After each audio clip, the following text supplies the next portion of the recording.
오늘은 자유보다 중요한 것이라는 제목으로 하나님의 은혜를 나누겠습니다. 먼저 한 가지 질문을 드리겠습니다. 여러분, 만약입니다. 만약에 우리 교회에 이런 규정이 있다면 어떨 것 같습니까? 머리가 긴 남자는 교회에 올 수 없다. 단발머리의 여자도 안 된다. 머리에는 반드시 베일을 써야 한다. 이런 규정이 있다면 어떨 것 같습니까? 요즘엔 남자들 중에도 꽁지머리인 분들이 종종 있죠. 특별히 예술가 중에는 장발의 남자들도 많이 있는데요. 그런 분들은 교회에 올 수 없다, 이런 말입니다. 또 여자는 짧은 머리는 안 되고 긴 머리인 분만 교회에 올 수 있다는 것인데요. 그러면 여러분은 어떤 생각이 들 것 같습니까? 아마 이런 생각을 하실 겁니다. 야, 참 고리타분하다. 이상한 교회다. 이단 아니야? 교회를 떠나겠다는 분들도 어쩌면 있을 수 있습니다. 그런데 오늘의 본문이 바로 그런 내용으로 보입니다. 남자는 머리를 길게 하면 안 되고 여자는 머리를 깎지 말라고 합니다. 그뿐이 아닙니다. 여자의 머리는 남자다라는 말도 나옵니다. 그런 현대 여성들의 마음을 불편하게 만드는 말들을 바울 사도가 쏟아내고 있습니다. 그래서 일부 사람들은 바울이 가부장적인 사람이다 말하기도 합니다. 또는 한 발 더 나아가서 이 기독교가 가부장적인 종교다 이렇게 말하기도 합니다. 하지만 여러분, 그것은 오해입니다. 그건 오해입니다. 성경을 문자적으로만 보고 그 역사적인 상황과 문맥은 보지 않아서 생기는 오해입니다. 우리는 성경을 볼 때 항상 상황과 문맥을 봐야 합니다. 그것이 기록된 시대 상황, 그리고 그 문맥을 보면서 해석해야 합니다. 그렇게 1세기의 고린도 정황을 바르게 알고 이 본문 전체를 읽게 된다면 바울 사도나 기독교가 성차별적이다, 가부장적이다 그런 주장이 얼마나 큰 오해인지 우리는 알 수 있습니다. 지금부터 고린도전서 11장을 풀어드리겠습니다. 풀어드리면서 그 속에 담긴 하나님의 교훈을 함께 나눌 텐데요. 설명이 조금 길 수가 있습니다. 여러분들 정신 차리시고 졸지 마시고 잘 들어주시기 바랍니다. 본문 2절의 중반부를 보도록 하겠습니다. 내가 너희에게 전하여 준 대로 하는데 이것은 바울입니다. 바울이 고린도 교회에게 전하여 준 대로 이런 말입니다. 그 전하여 준 대로 그 전통을 너희가 지킴으로 너희를 칭찬하노라 하죠. 지금 바울은 고린도 교인들을 칭찬하고 있습니다. 무엇을 칭찬하고 있냐 하면 바울이 전해준 그 전통을 잘 지키고 있다고 칭찬하고 있습니다. 그렇다면 바울이 전해준 그 전통, 그게 과연 무엇이었을까요? 바울은 고린도 교인들을 이렇게 가르쳤습니다. 유대인이나 헬라인이나 로마인이나 또 주인이나 노예나 남녀노소 상관없이 모두가 하나님 안에서 평등합니다. 높고 낮음 없이 모두가 자유인이고 모두가 하나님의 사랑받는 자녀입니다. 이렇게 가르쳤습니다. 이것은 당시로서는 가히 혁명적인 선언이었습니다. 왜 그게 혁명적인 선언이냐 하면 그때 사람들은 민족을 차별했습니다. 여성을 차별했고요. 약자들을 조롱하는 그런 것을 당연한 것으로 여겼기 때문입니다. 물론 이 놀라운 가르침은 바울이 만들어낸 게 아닙니다. 바울이 만든 게 아니고 그것은 예수님께서 친히 가르쳐 주셨던 교훈입니다. 예수님은 민족이나 계급 같은 그런 사람들이 세워놓은 온갖 차별의 벽을 허무셨던 분이십니다. 모든 사람들을 똑같이 하나님의 형상으로 대하셨고요. 서로를 그렇게 존귀하게 대하여라 그렇게 가르쳤습니다. 그것을 바울 사도가 고린도 교인들에게 전해주었고요. 그 고린도 교인들은 전통을 잘 지켰습니다. 그래서 2절에서 바울은 잘하고 있다라고 칭찬하고 있습니다. 그런데 3절을 보면 긴장감이 도는 단어가 한 단어 등장하고 있습니다. 그것은 그러나입니다. 바울은 칭찬하자마자 바로 그러나 하면서 고린도 교인들의 문제점을 말하기 시작합니다. 3절을 보겠습니다. 그러나 나는 너희가 알기를 원하노니 각 남자의 머리는 그리스도요 여자의 머리는 남자요 그리스도의 머리는 하나님이시라. 바울은 여기서 고린도 교인들이 꼭 알았으면 하는 것을, 반드시 알았으면 하는 것을 말합니다. 그것은 여자의 머리는 남자고 남자의 머리는 그리스도고 그리스도의 머리는 하나님이시다, 이런 사실입니다. 여러분, 다시 말씀드립니다. 여자의 머리는 남자고 남자의 머리는 그리스도며 그리스도의 머리는 하나님이시다 설명하고 있습니다. 바로 이 부분에서 우리 여성분들의 마음이 불편하실 것입니다. 여자의 머리는 남자다, 이 말이 듣기가 거북하실 겁니다. 하지만 여러분, 여기서 머리라는 말은 높다는 뜻의 머리가 아닙니다. 즉 여자보다 남자가 높다, 그런 의미가 아닙니다. 이 문맥에서의 머리는 권위의 의미를 가지기보다는 근원의 뜻을 갖고 있습니다. 기원이라는 의미입니다. 마치 강의 머리다라고 하면은 그 강물의 시작점 또는 발원지를 뜻하는 것과 마찬가지입니다. 그래서 여자의 머리는 남자다, 이 말은 여자는 남자에게서 기원했다, 이런 의미입니다. 그렇다면 여자의 기원이 왜 남자이겠습니까? 그것은 창세기로 가게 되면 답이 있습니다. 여러분, 태초의 하와, 그 여자는 누구에게서 나왔죠? 남자에게서 나왔죠? 바로 아담에게서 나왔습니다.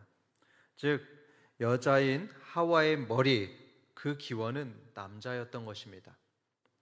이 원리로 보게 되면 남자의 머리가 그리스도다, 이 말도 이해가 됩니다. 아담은 그리스도에 의해 창조된 존재입니다. 남자의 기원이 그리스도였던 것이죠. 따라서 남자의 머리는 그리스도가 됩니다. 그리스도 역시 마찬가지입니다. 그리스도 예수님 역시 성부 하나님으로부터 보냄을 받아서 이 땅에 오셨죠. 따라서 그리스도의 머리는 하나님이십니다. 이와 관련된 내용이 본문의 8절과 9절에도 나오는데요, 여러분들 집에 가셔서 잘 읽어보시기 바랍니다. 다음으로 4절과 5절을 보겠습니다. 무릇 남자로서 머리에 무엇을 쓰고 기도나 예언을 하는 자는 그 머리를 욕되게 하는 것이요, 무릇 여자로서 머리에 쓴 것을 벗고 기도나 예언을 하는 자는 그 머리를 욕되게 하는 것이니 이는 머리를 민 것과 다름이 없음이라. 말씀이 좀 복잡하게 보이죠?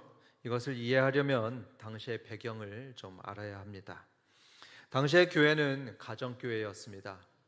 우리의 그 목장을 생각하시면 이해하기가 쉽습니다. 그러니까 대여섯 가정이 모였습니다. 모여서 교회를 이루고 있으니까 대략 30-40명 정도가 모여서 예배를 드렸습니다. 그야말로 가족 같은 분위기였을 겁니다. 가족처럼 따뜻하고 친밀한 분위기가 당시의 가정교회였습니다. 그런 교회와 예배 중에 누군가가 대표로 기도하고 또 예언을 했습니다. 참고로 여기서 예언했다는 말은 우리가 보통 이해하는 식의 미래를 말하는 그런 의미의 예언이 아닙니다. 그 예언의 말은 하나님의 말씀을 대언했다는 의미입니다. 오늘날로 말하면 설교에 가깝습니다. 설교했다는 것이 바로 예언했다는 의미입니다. 이런 배경을 염두에 두시고 4절과 5절을 보면 이런 의미의 말씀을 합니다. 남자가 만약에 머리에 무언가를 두르고, 남자를 말합니다. 남자가 뭔가를 두르고 대표 기도와 설교를 하게 된다면 그것은 그의 머리인 그리스도를 욕되게 하는 것이다 말씀합니다. 그리고 여자가 베일을 쓰지 않고 기도하고 설교하고 있다면 그건 역시 그의 머리인 남편을 욕되게 하는 것이다 말씀합니다. 14절에는 이런 말씀도 합니다. 만일 남자에게 긴 머리가 있으면 자기에게 부끄러움이 되는 것을 본성이 너희에게 가르치지 아니하느냐. 이 말씀은 예배 때에 긴 머리의 남자가 있었다는 말씀입니다. 그런데 그런 긴 머리의 남자의 모습은 전혀 아름답거나 멋진 것이 아니었고요. 부끄러움이 된다, 이렇게 바울은 설명하고 있습니다. 이것은 현재 우리 문화에서 보게 되면은 좀 이해가 잘 되지 않습니다. 명확히 이해되지 않습니다. 여러분, 남자의 긴 머리, 그게 무슨 문제가 되겠습니까? 여기서 우리는 1세기의 문화를 알아야 됩니다. 1세기 당시 고린도의 남자들은 보통 짧은 머리였습니다.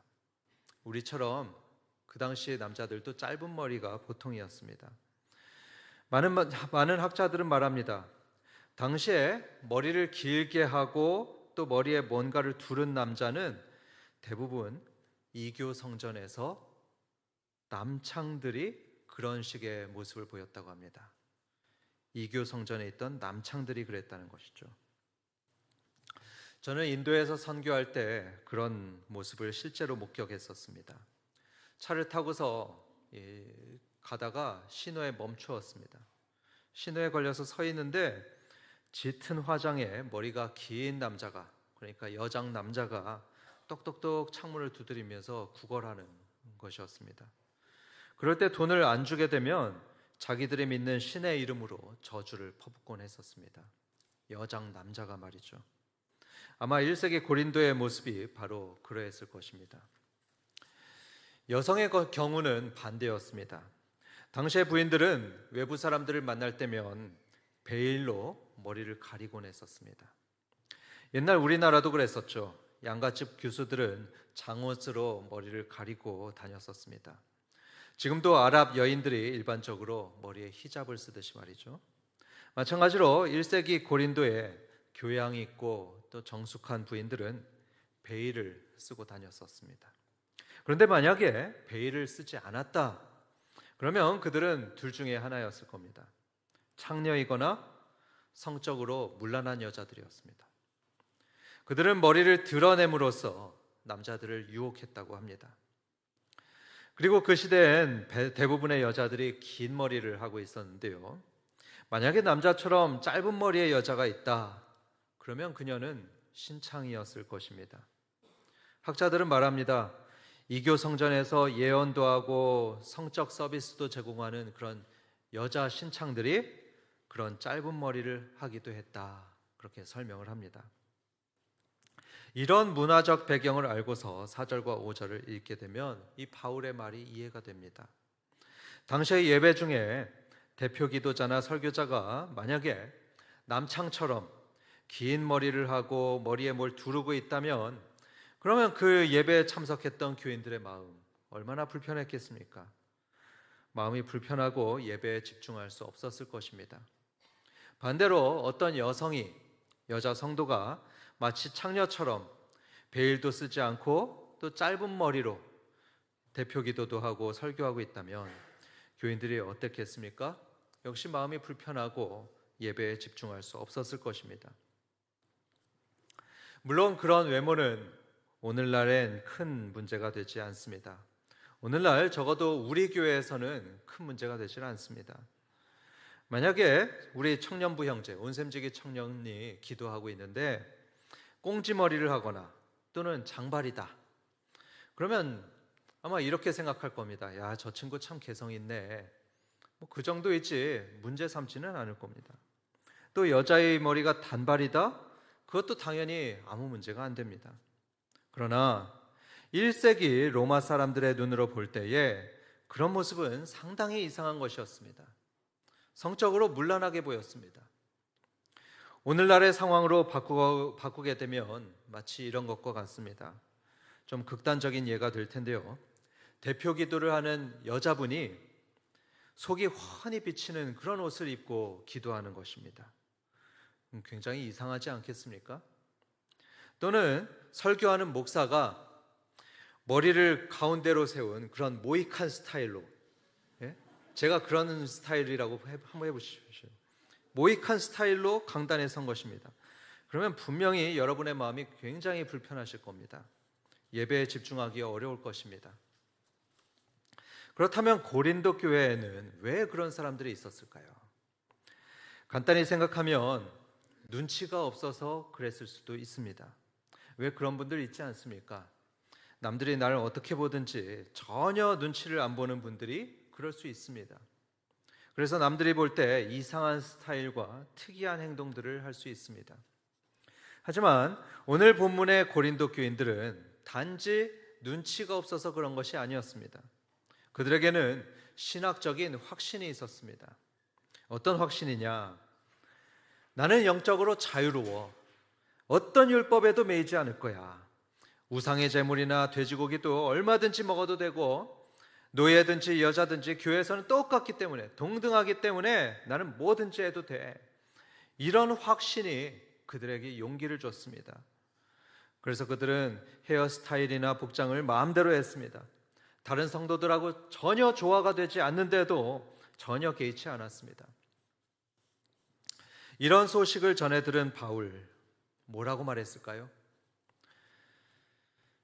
그것은 그 머리를 욕되게 하는 것입니다. 이렇게 바울은 말했습니다. 여자가 그렇게 하면 그 머리인 남자를 욕되게 하는 것이다 말합니다. 예를 들어서 만약에 어떤 아내가 밖에서 부끄러운 행동을 한다. 그러면 그의 남편은 고개를 들고 다니기 어려울 것입니다. 마찬가지로 어떤 여자 성도가 사회적으로 도저히 용납될 수 없는 어떤 프리한 스타일로 나와서 기도를 하고 있다면 그 남편을 욕되게 만드는 것이다. 그런 의미입니다. 남자도 마찬가지입니다. 남자도 마치 자유를 찾는 히피들처럼 이상한 차림으로 기도하고 설교한다면 그의 머리인 그리스도를 욕되게 하는 것이다. 이 말씀입니다. 만약에 외부의 사람들이 야, 저 이상한 남자가 믿는 신이 그리스도래. 그리스도를 믿으면 저렇게 되나 봐. 이렇게 수군거린다고 한번 해보십시오. 그렇게 되면 그것은 머리가 되신 그리스도를 욕되게 하는 것입니다. 주님께 영광이 되기는커녕 그 영광을 가리는 것이 되는 것입니다. 다시 한번 정리해 보겠습니다. 우리가 드리는 예배의 핵심은 하나님께 영광을 돌리는 것입니다. 삼위 하나님께 영광을 돌리고 드높이는 것이 예배입니다. 그런데 누군가가 자기의 자유를 앞세워서 사회적으로도 용납될 수 없는 그런 모습으로 대표 기도를 하고 설교를 하게 된다면 그것은 하나님께 영광이 되지 못합니다. 그런 사람은 교회의 머리가 되신 주님을 욕되게 할 뿐만 아니라 함께 예배하는 성도들을 불편하게 만들고 거룩한 예배를 방해하는 사람이 되는 것이죠. 핵심은 이것입니다. 나의 자유보다도 더 중요한 것이 있습니다. 그것은 하나님의 영광과 형제 자매들과의 조화입니다. 나만 생각하지 않고 하나님의 영광을 위하고 형제 자매의 유익을 구하라는 말씀입니다. 이것이 고린도전서의 뼈대를 이루는 핵심 주제입니다. 이런 하나님의 말씀에 비추어 봐서 이제부터 우리는 어떻게 살아가야 할지 그것을 함께 생각해 보겠습니다. 첫째로 우리는 예배를 드릴 때에 나의 자유보다도 하나님의 영광을 구해야 합니다. 나의 자유보다 하나님의 영광을 구하라. 여러분, 예배는요, 내가 주인공이 되는 시간이 아닙니다. 내가 영광 받는 시간이 아니고요, 하나님께서 영광 받으시는 시간입니다. 우리는 자칫하면 예배에서 나에게 얼마나 은혜가 되느냐, 여기에만 집중하기 쉽습니다. 그래서 나에게 은혜가 안 느껴진다? 그러면 오늘 예배는 별로다, 이렇게 생각하는 경우들이 있습니다. 하지만 여러분, 그것은 예배의 본질을 오해한 데서 오는 것입니다. 우리의 예배는 나에게 얼마나 은혜가 되나, 그것이 아니라요, 그것보다는 어떻게 하면 하나님을 기쁘시게 해드릴까, 하나님께서는 나에게 뭘 원하실까, 거기에 집중하면서 삼위 하나님의 영광을 구하고 삼위 하나님께 영광을 돌리는 것이 그것이 예배의 본질입니다. 두 번째로 예배를 드릴 때는 나의 자유보다도 형제자매와의 조화 그리고 공동체의 유익을 먼저 구해야 합니다. 예를 들어서 찬양대에서요, 다른 대화들은 다들 소울하고 부르고 있는데 혼자서 막 감격에 겨워가지고 시 하고서 부르고 있다면 그러면 어떻게 되겠습니까? 그 찬양을 망치게 될 겁니다. 또 장례식을 가는데 나는 밝은 색이 좋아하면서 샛노란 원피스를 입고서 그 장례식에 나타난다. 그러면 어떻겠습니까? 그 장례식을 망치게 될 것입니다. 당연한 얘기겠지만 성도 여러분, 예배는요 혼자 드리는 것이 아닙니다. 예배는 하나님의 백성이 공동체로 함께 드리는 것이 예배입니다. 따라서 내가 자유롭게 하는 어떤 행동이 만약에 옆에 앉아있는 형제자매의 예배를 방해하거나 불협화음을 만들거나 불편한 마음을 준다면 그것은 올바른 자유가 아닙니다. 올바른 자유 행사가 아닙니다. 우리는 나의 예배가 하나님께 영광이 되고 있나? 다른 형제자매와 조화를 이루고 있나? 그것을 생각하면서 예배에 임해야 합니다. 그래서 생각했을 때 만약에 내가 하는 행동이 다른 성도들의 예배를 방해하고 공동체의 유익보다는 나의 만족만 위한 것이란 그런 생각이 들게 되면 그런 행동을 내려놓을 줄 알아야 합니다. 내가 하고 싶은 걸 좀 내려놓고 마치 화음을 맞추듯이 다른 성도들에게 맞춰주는 것입니다. 맞춰줄 줄 아는 것이 성숙한 믿음이고 참된 자유입니다. 그렇게 일치된 공동체 그리고 조화된 예배를 하나님께서 기뻐하십니다. 여러분, 가수 김종서 씨 아십니까? 옛날 가수인데요. 이 김종서 씨가 아름다운 구속이라는 그런 노래를 불렀습니다. 여러분, 제목이 좀 아이러니하죠? 구속이 뭐가 아름답습니까? 우리는 자유가 아름답다고 생각합니다. 자유가 아름답지 무엇인가에 매이는 것은 불편하고 답답합니다. 아름답지가 않습니다. 그런데 그 가수는 노래하기를 어떤 구속은 아름다운 것이다 이렇게 노래하고 있습니다. 왜 그런가 궁금해서 그 노래 가사를 봤는데요. 그 이유는 사랑 때문이었습니다. 어떤 사람이 사랑에 빠졌습니다. 사랑에 빠지고 나니까 예전에는 혼자였던 것이 너무 좋았고 자기 자신만 사랑했던 사람이 달라졌습니다. 다른 사람이 되었습니다. 사랑하는 사람에게 마음이 묶였습니다. 묶여가지고 그 사람이 하자는 대로 하게 됩니다. 자기가 좋아하는 대로 하는 것이 아니라 사랑하는 사람이 좋아하는 대로 합니다. 그런데 신기한 것이 있습니다. 신기한 것은 그게 싫지가 않은 것입니다. 그렇게 누군가에게는 매이고 구속당하는 것이 싫지가 않고 좋고 행복한 것입니다. 그래서 아름다운 구속이다 이렇게 노래하고 있습니다. 여러분, 이 사람이 왜 변했습니까? 왜 스스로 자유를 내주고 기꺼이 구속된 삶을 살고 있는 것이죠? 그것은 사랑 때문입니다. 사랑이 그렇게 만듭니다. 우리는 누군가를 진정으로 사랑하게 되면 나의 자유도 그 사람을 위해 기꺼이 포기하는 것을 경험합니다. 자녀를 키워본 분들은 잘 아실 겁니다. 가족여행을 갈 때면 누가 좋아하는 데를 갑니까?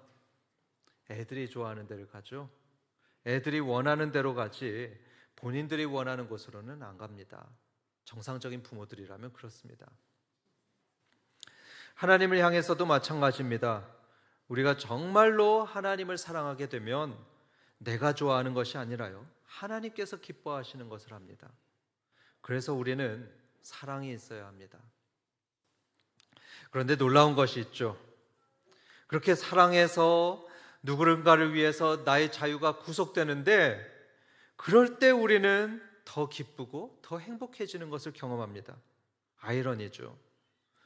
여러분, 믿어지지 않으면 한번 해보시기 바랍니다. 내가 좋아하는 것이 아닌 하나님이 기뻐하시는 것을 하는데 희한하게 우리 마음이 기뻐집니다. 사람에게도 마찬가지입니다. 마치 자녀들이 기뻐하는 걸 해주고 자녀들이 원하는 것을 해줄 때 이 부모의 마음도 행복해지듯이요, 좀 더 다른 사람들을 위해서 그 사람들의 유익을 위해서 살아갈 때에 그때 행복과 기쁨을 주님께서 주십니다. 한바 성도 여러분, 다시 강조드리겠습니다. 나의 자유보다도 더 중요한 것이 있습니다. 그것은 하나님의 영광과 다른 사람의 유익입니다. 오늘 이거 하나만 기억하고 가시면 좋겠습니다. 나의 자유보다도 중요한 것이 하나님의 영광과 다른 이의 유익입니다. 그렇게 살 때에 우리는 참된 행복을 누립니다. 바라기론 우리 한바 성도님들의 마음마다 주님의 사랑이 가득하여서 하나님의 영광을 위하고 이웃의 유익을 위하는 행복한 삶을 사시기를 주님의 이름으로 축원합니다.